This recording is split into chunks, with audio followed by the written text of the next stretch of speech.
What is Ole Miss getting? The on-court. One of the best basketball coaches in America. And tell me why.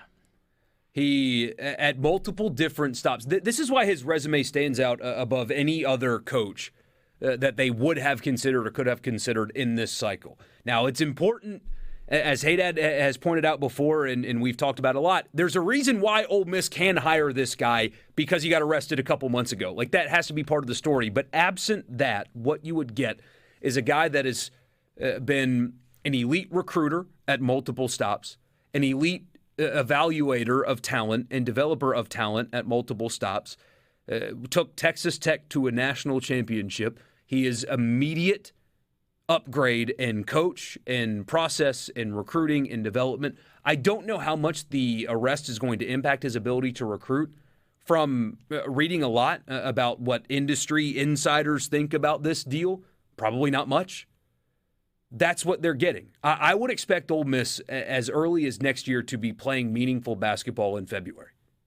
Right away. He did it at Little Rock, he did it at Texas Tech, and he did it at Texas. The recruiting, the development, the coaching, it is all there. This is one of the best resumes in terms of coaches in college basketball. People think, like, you have to be conservative right of Ben Shapiro to think that he is outside the top 10. I mean, that good of a basketball coach. And I've got a headline in front of me that somebody sent to me from Saturday Down South. And the headline is, "Desperate times call for desperate measures, and Ole Miss hiring Chris Beard would be a desperate measure."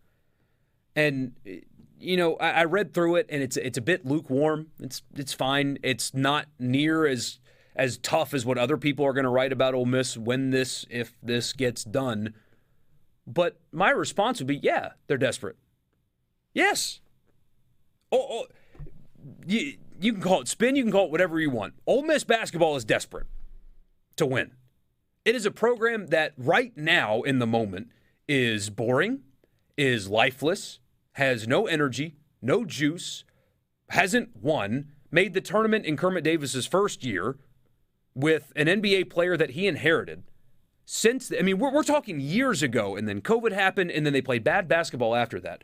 Fans have checked out. It has no history of success. The only NBA success they have right now is a guy that most average sports fans don't know. If you walked sports fan on the street, who's Terrence Davis? Would they be able to tell you? Probably not. No NBA presence, no history of winning. Right now, it's lifeless. You can call it desperate if you want, but what this will do for basketball, now you can talk about the negative press and all that, but for basketball, will put Ole Miss in a position to do something that they don't do as a program. 1 Sweet 16, 9 tournament appearances. That's all they've got in the entire history of the program. It doesn't win. They've got a beautiful building that for the last couple of years has sat empty, basically.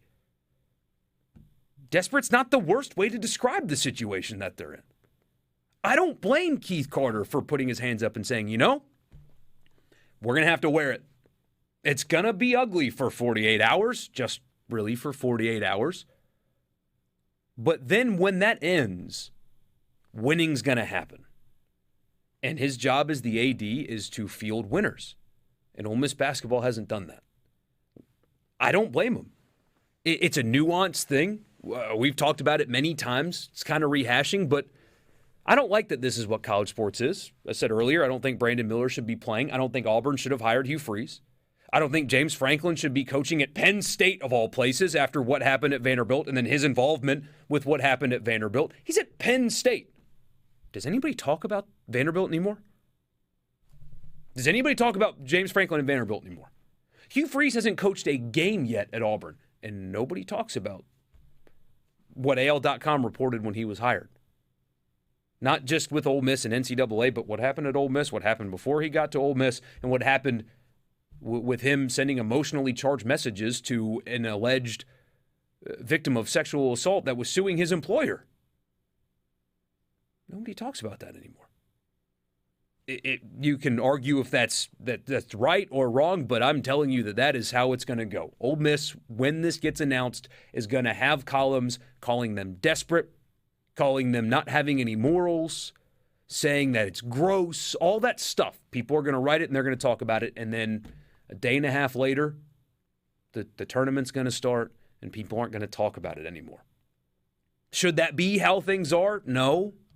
Is that how things are? Yes. And so when all that settles, Ole Miss will have hired a basketball coach that can do things at that place that has never been done at that place before. It's that simple. Would they have gotten him without an arrest? No. Is that part of the story? Yes. Will that matter to the overwhelming majority of people? No. When they're playing meaningful basketball in February, will the pavilion be full of people? Yes.